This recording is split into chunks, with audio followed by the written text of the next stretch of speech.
For a decade, Kitty Wells was the most powerful woman in Nashville, a trailblazer whose success was built on one of the most controversial songs of all time. She was the first solo female artist to reach #1 on the country charts, proving to a male-dominated industry that women's voices, singing their own pain and truth, were not only valuable, but revolutionary. She paved the way for legends like Loretta Lynn, Tammy Wynette, and Dolly Parton. Yet today, the queen who paved the way for every female star who followed is often a footnote in the history she helped write. How did the quiet revolutionary who changed Nashville forever become one of its most forgotten figures? To understand the sheer magnitude of what Kitty Wells accomplished, you have to understand the world she was born into and the rigid, unwritten rules she was destined to shatter. She was born Ellen Muriel Deason in 1919 in Nashville, Tennessee, a city that was a burgeoning musical town but not yet the monolith music city it would become. Her childhood was steeped in the sounds, traditions, and hardships of the Depression-era South.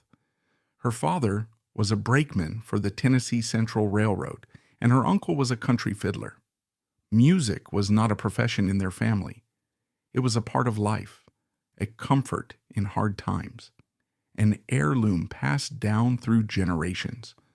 Her mother taught her to play guitar, and the songs she learned first were the old-timey folk ballads and gospel hymns that filled the airwaves from the Grand Ole Opry and echoed in the pews of their local Church of Christ. This was a world of deep-seated tradition and strict social codes, especially concerning the roles of men and women. A woman's place was in the home, her identity and value tied almost exclusively to being a good wife and a devoted mother. This conservative, patriarchal worldview was reflected and amplified in the burgeoning world of commercial country music. In the 1930s and 40s, the concept of a solo female country superstar was not just unlikely, it was considered a commercial impossibility. The industry, run entirely by men from record executives to radio programmers, operated under a firm, unwritten rule: women don't sell records. Women in country music performed in very specific, carefully circumscribed roles. They could be part of a wholesome family act, like the legendary Sarah and Maybelle Carter of the Carter family, where their virtue was a key part of the appeal. Or more commonly, a woman could be a girl singer, a featured vocalist in a male star's band. Her job was to come out for a song or two, usually a sentimental ballad about mother and home, or a soaring gospel number, before gracefully ceding the stage back to the man. She was an ornament, not the main attraction. The conventional wisdom was that the primary audience for country music, women at home during the day, didn't want to hear another woman sing about her own life, her own troubles, or her own heartaches.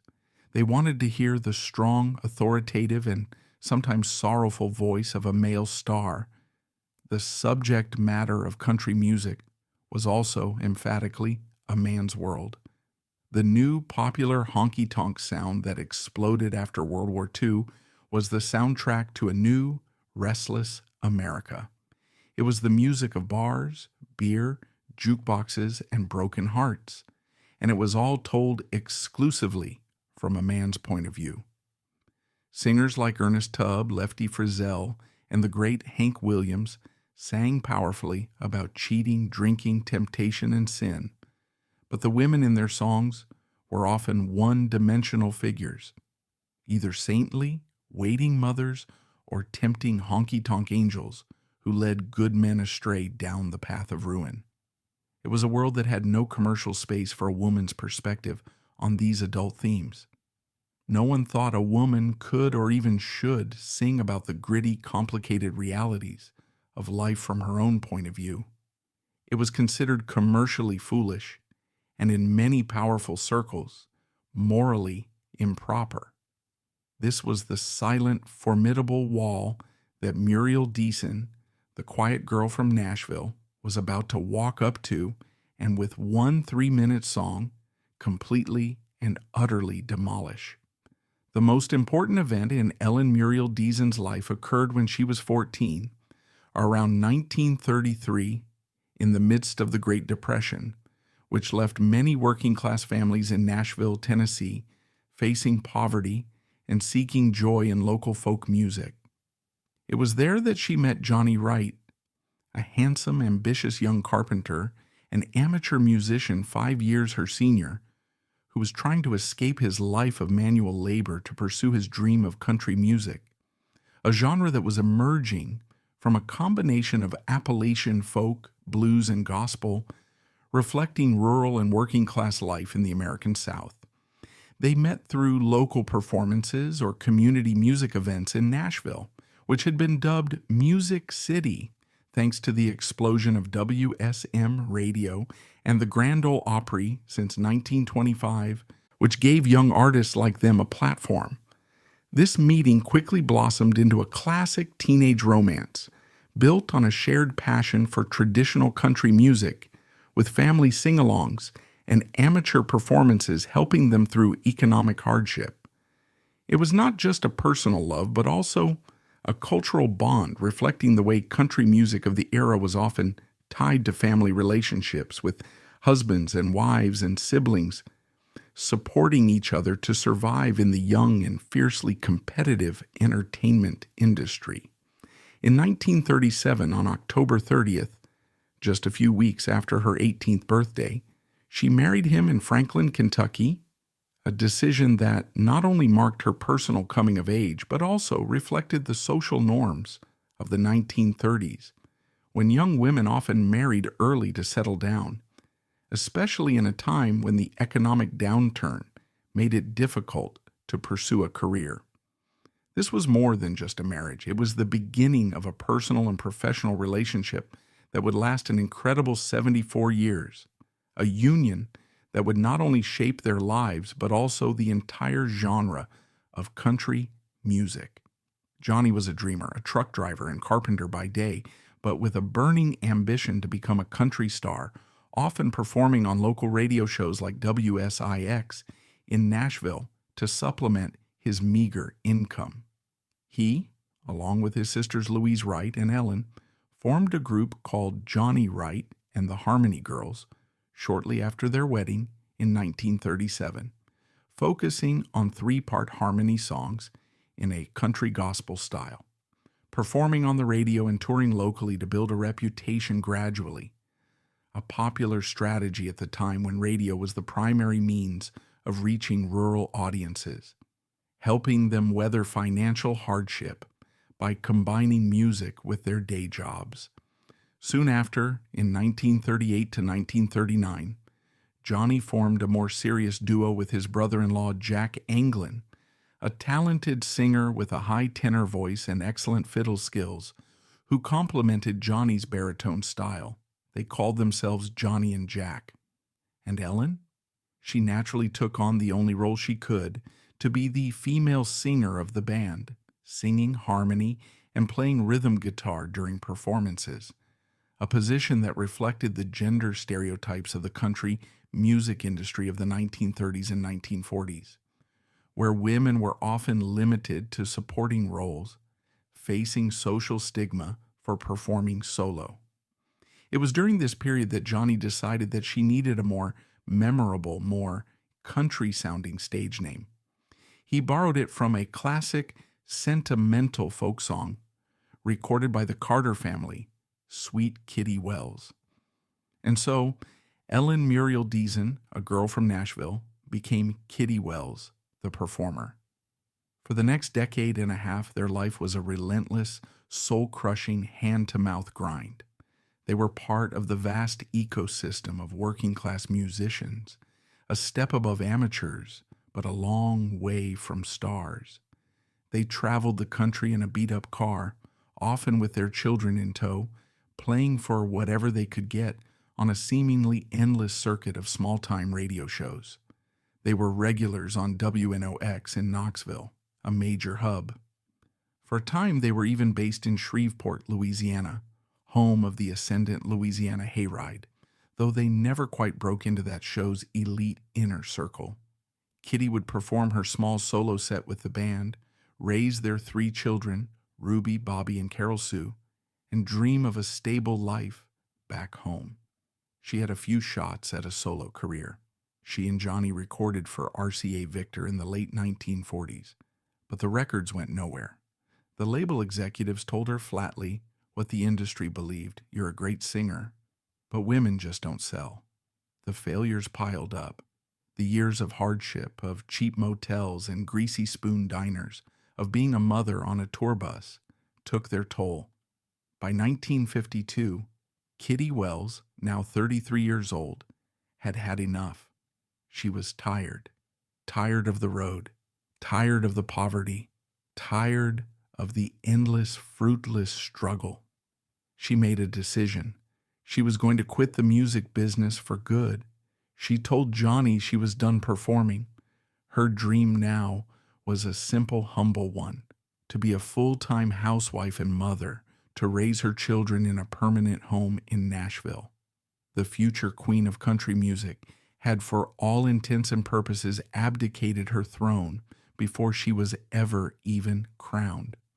She had accepted the industry's verdict. She was ready to fade away. And then came a song that would not only change her life but would send a seismic shock wave through the foundations of American popular culture. It all started with a massive, controversial hit by a male superstar, the king of honky-tonk swing, Hank Thompson. The song was called "The Wild Side of Life." It was a classic barroom lament about a man whose woman left him for the temptations and glamour of the nightlife. The song was an absolute smash, but it was the final damning line of the chorus that struck a national nerve. "I didn't know God made honky-tonk angels."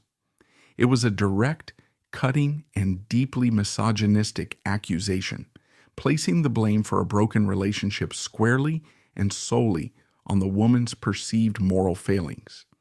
And in the conservative, patriarchal culture of 1952, it resonated. Men nodded in agreement in bars across the country.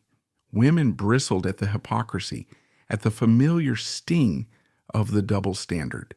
The song was a cultural phenomenon.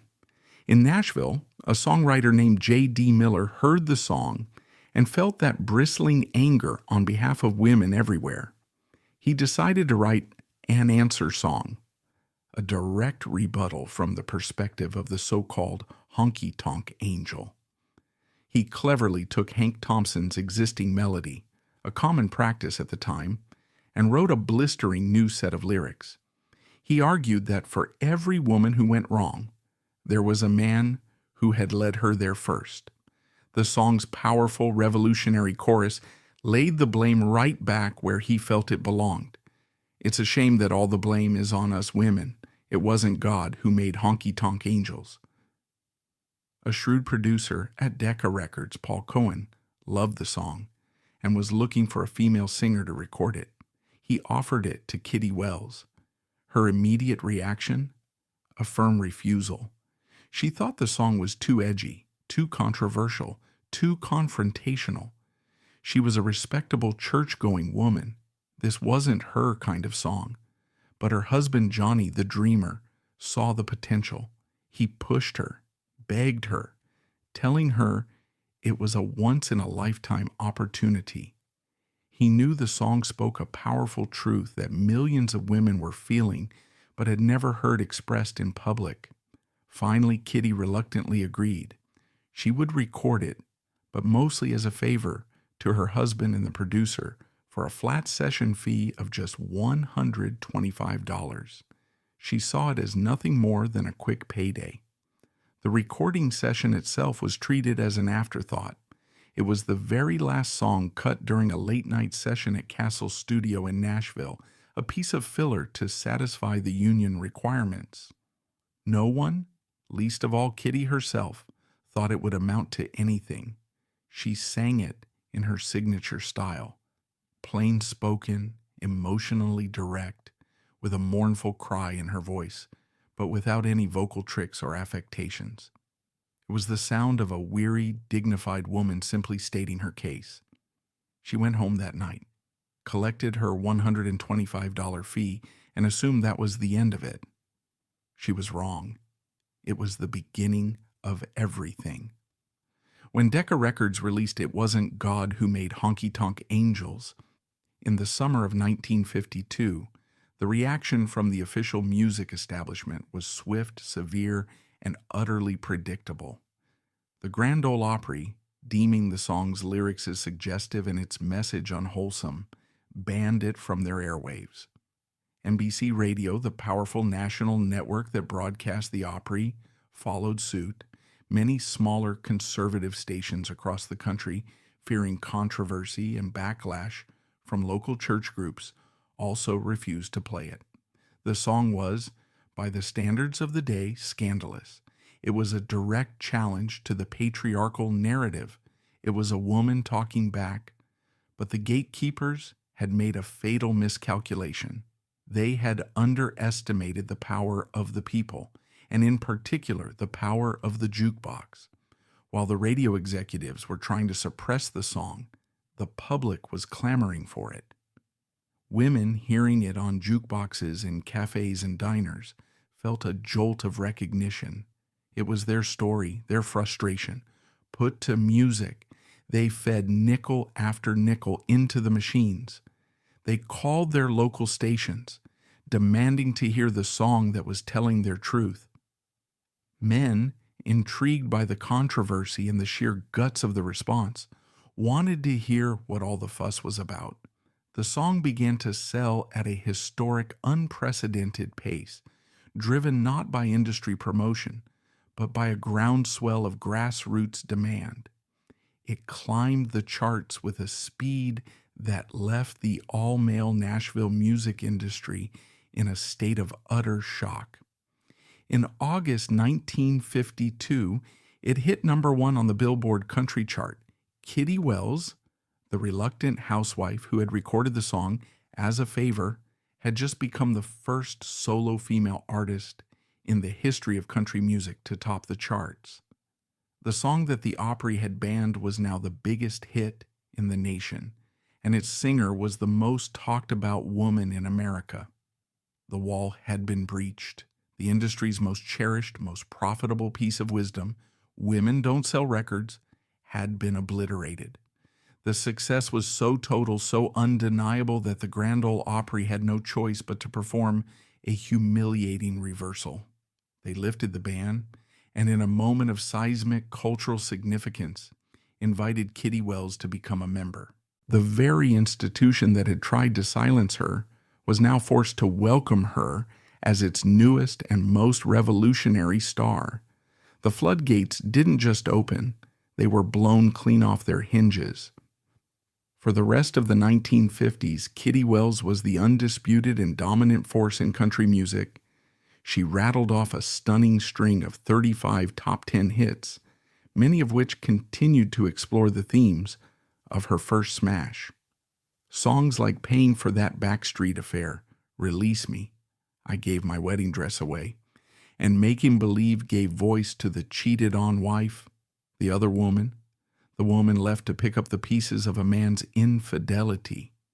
She became the quiet, dignified confessor for millions of women whose stories had never been told on a national stage. She broke barrier after barrier with a quiet consistency that was astounding. She was the first woman to sell 1 million records. She was the first to headline her own tours, proving a woman could be the main draw, not just the opening act. For 8 consecutive years, from 1953 to 1960, she was voted the nation's #1 female country artist by every major publication. The title, the Queen of Country Music, wasn't a marketing gimmick. It was a simple statistical statement of fact. And she accomplished all of this while cultivating a public image that was the complete and total opposite of her controversial lyrics. On stage, she was the picture of modesty and domesticity. She wore simple, high-necked, often homemade gingham dresses. Her stage presence was shy, still, and demure. She would stand quietly at the microphone, sing her heartbreaking songs of betrayal and disillusionment, offer a polite, almost whispered, "Thank you," and step back. This was both a genuine reflection of her personality and a stroke of strategic genius. The housewife image made her seem safe, familiar, and non-threatening. It allowed her revolutionary lyrics to be heard by a conservative audience that might have been put off by a more aggressive or glamorous persona. She was a radical hiding in plain sight, smuggling proto-feminist ideas into the mainstream under the cover of domesticity. The emotional core of Kitty Wells's entire life and career, the anchor that kept her grounded amidst the storm of her unprecedented fame, was her incredible 74-year marriage to Johnny Wright. In the tumultuous world of show business, a world notorious for its broken homes, bitter divorces, and dramatic heartaches, their partnership was a quiet, sturdy testament to unwavering love and mutual respect. Johnny wasn't just her husband.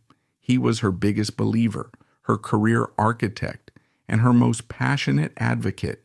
He was the one who saw her unique talent when she couldn't see it herself. He was the one who pushed her to take the chance on the song that made her a star. Throughout her career assistant, he was her staunchest defender and her most trusted advisor. There was no professional jealousy, no battle of egos, a rarity in a business full of them.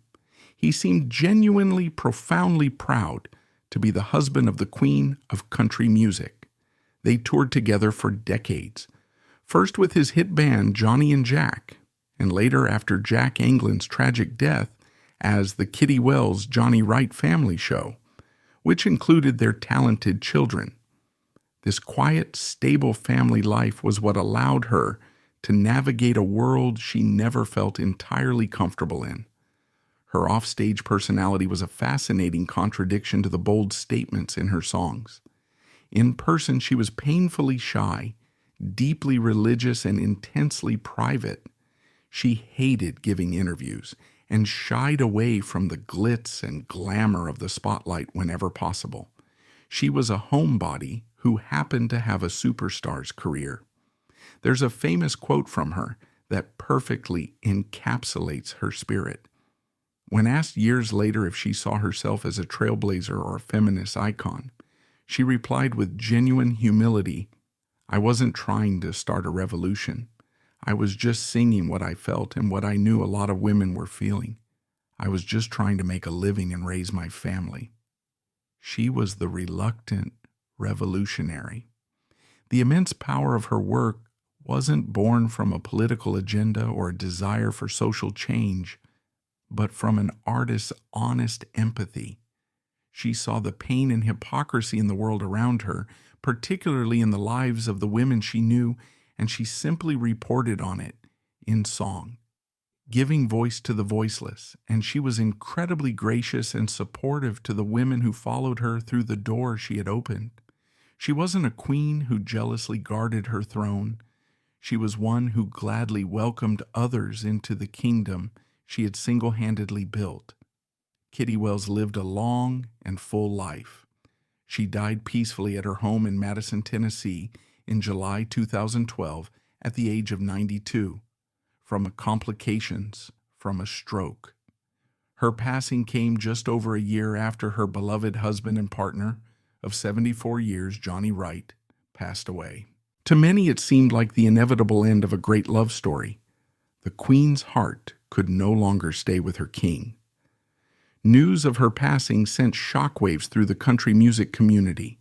The Grand Ole Opry, which she called home for 6 decades, held a solemn moment of silence.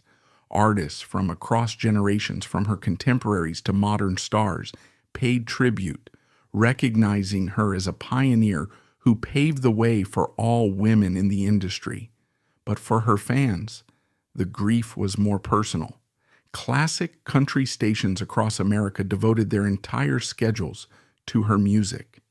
Calls from listeners flooded the lines, not just to offer condolences, but to share memories. They were elderly women who recalled the first time they heard a song that spoke to them. Children who told of how their mothers and grandmothers would play Kitty Wells in the kitchen. For them, her passing was not just the loss of an artist, but the true end of an era. She had been the reigning queen of country, both in name and spirit, for 60 years. Her story is not a tragedy. It is a testament to the immense power of a quiet voice speaking a powerful truth at the right moment in history. Kitty Wells's greatest legacy lies not in the charts, but in the fact that she was the foundation for all the female artists who came after her. She proved that a woman could lead the music industry, and she gave a real voice to America's silent wives and mothers. Kitty Wells never sought out the revolution. She started it. She simply sang the truth of her own world with rustic sincerity and quiet dignity, becoming one of the most important cultural figures of the 20th century.